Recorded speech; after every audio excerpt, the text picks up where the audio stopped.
you're thinking, what is Callie up to now?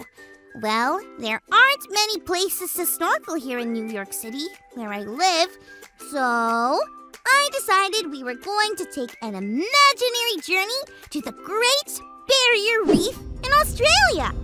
It's another natural wonder of the world. The Great Barrier Reef is like hundreds of islands of rock and coral that go in and out of the ocean. So many cool fish and other creatures live there that I thought we just had to see it for ourselves. Are you ready? Okay, close your eyes and think Great Barrier Reef. Think fishies. Think sea creatures. Okay, open your eyes. We made it, friends! We're there! I guess if you were actually underwater, I couldn't talk. So, let's take a look around.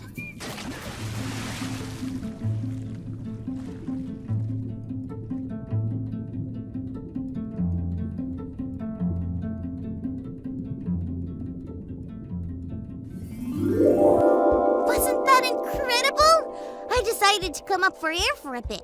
When my mom was helping me read about the Great Barrier Reef, she read that it has its own ecosystem.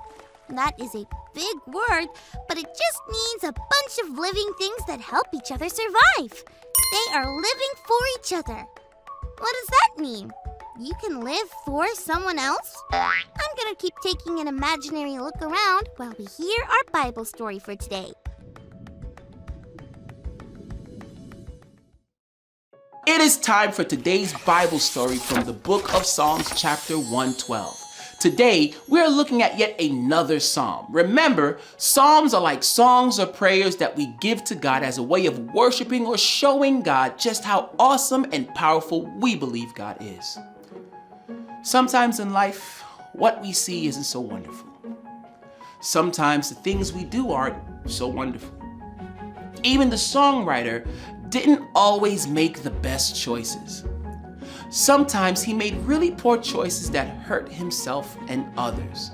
And he knew that God didn't want his people just to talk about loving God. God wants us to show that we love God by the things we do. We need to live for God. And that's what Psalms 112 is about.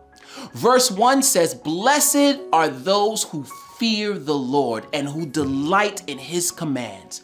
This means that the number one thing we can do is to live for God and is to obey what God says, but not just obey.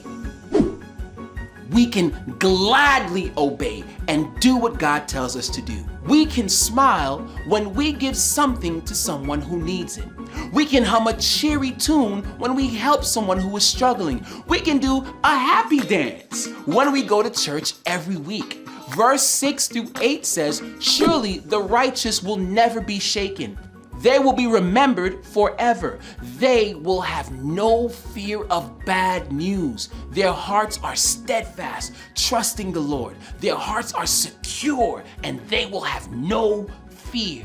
This means that when we listen to God, we don't have to be afraid of anyone or anything else because God will take care of us.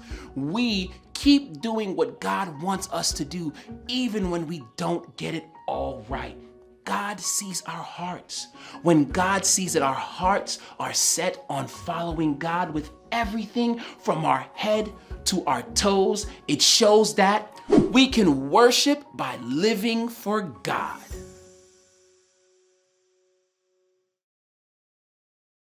Whoa! I get it now. Living for God means I have to show how much I love God by caring for everyone around me. The fish, sea turtles, coral, and all the living things in the Great Barrier Reef live to help each other. And just like that, we can worship God by helping others. When we do that, we are living for God. My mom was reading from my book about ways we can actually help the Great Barrier Reef stay alive. You want to hear them? 1. Don't waste food.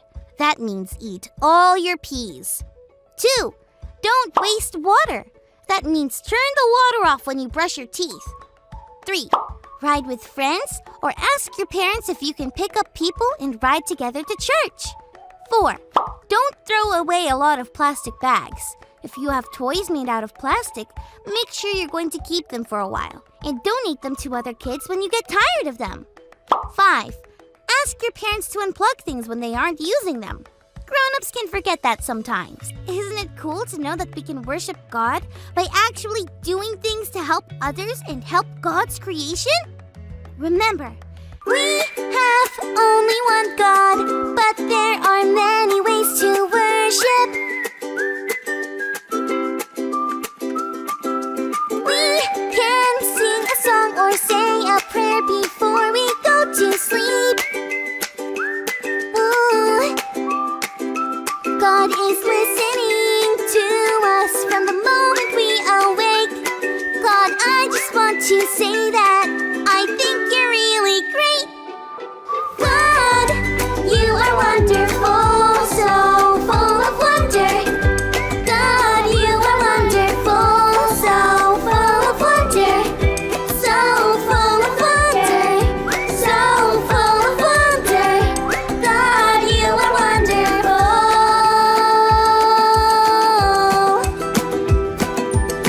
How can we say we love God?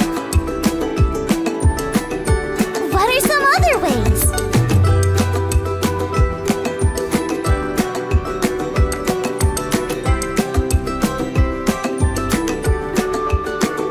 We can worship by putting our hope in God.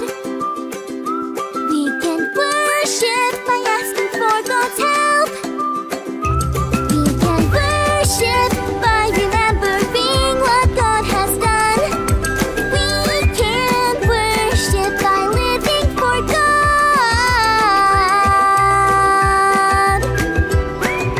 Living for God.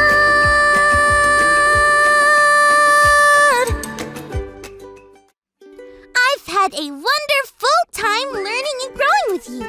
Can I tell you a secret, friends? I think you are a wonder of the world. I'll see you next time.